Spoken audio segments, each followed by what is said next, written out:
Shalom, saudara-saudara terkasih dalam Kristus. Selamat bertemu kembali dalam Renungan 4M.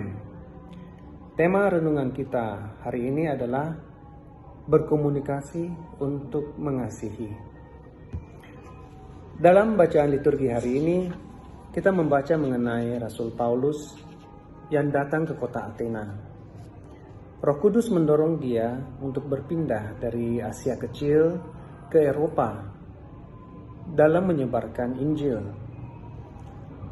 Athena saat itu bisa dikatakan sebagai pusat kebudayaan, pusat filsafat, dan pusat komunikasi. Saat melihat-lihat kota Athena, Rasul Paulus melihat bahwa kota itu penuh dengan patung-patung berhala.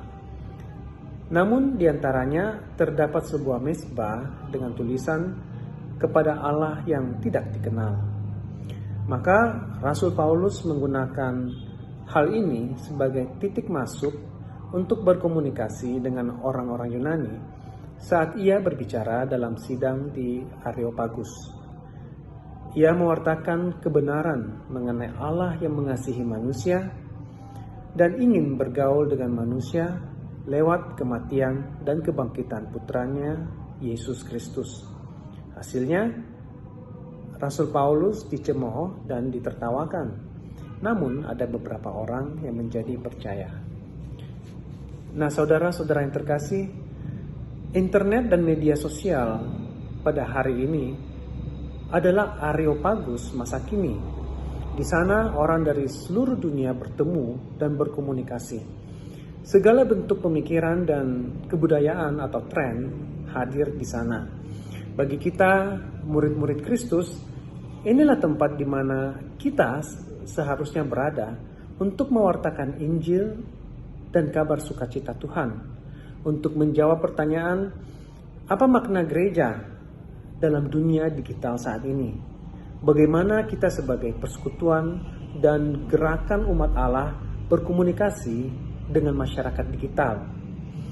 Lewat kisah Rasul Paulus tadi, kita diingatkan bahwa ini adalah saat yang tepat. Roh Kudus pun sedang mendorong kita untuk keluar dari kenyamanan gedung-gedung gereja dan masuk ke pusat kebudayaan dan komunikasi masyarakat dunia saat ini, yakni dunia digital. Asing? Ya. Tidak nyaman? Ya. Menakutkan? Mungkin ya. Karena itu Tuhan Yesus dalam Injil Yohanes hari ini mengatakan, bila roh kebenaran itu datang, ia akan memimpin kamu ke dalam segala kebenaran, memberitahukan kepada kita hal-hal yang ingin Tuhan sampaikan, hal-hal yang Tuhan pikirkan, agar kita wartakan lewat diri kita, lewat mulut kita. Saudara-saudara yang terkasih dalam Kristus, Hari Komunikasi Sosial Sedunia yang ke-55 akan jatuh pada tanggal 16 Mei besok, tepat seminggu sebelum perayaan Pentakosta. Paus Fransiskus mengambil tema datang dan lihatlah. Berkomunikasi dengan menjumpai orang lain apa adanya sebagai tema tahun ini. Pesan ini sangat aktual dan sesuai dengan tema kita.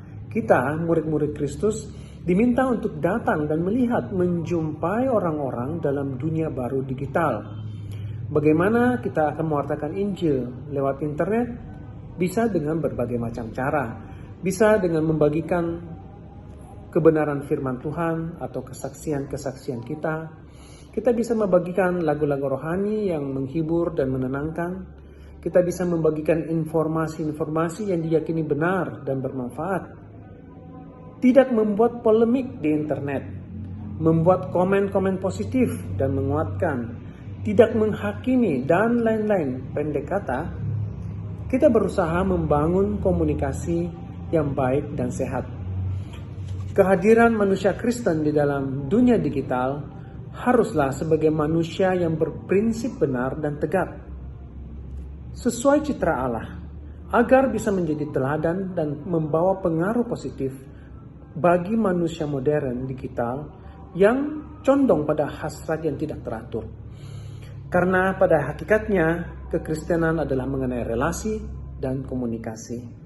Seperti Allah telah berkomunikasi dengan kita lewat sabdanya, dan terus berelasi dengan kita lewat kasih-Nya, kita pun dipanggil untuk berkomunikasi dengan dunia dan membagikan kasih itu.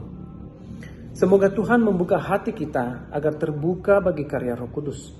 Dan semoga perayaan Pentakosta nanti menjadi momen yang tepat bagi menggeloranya kembali semangat kita untuk mewartakan kabar gembira sesuai kehendak Roh Kudus dalam era digital. Amin. Tuhan memberkati.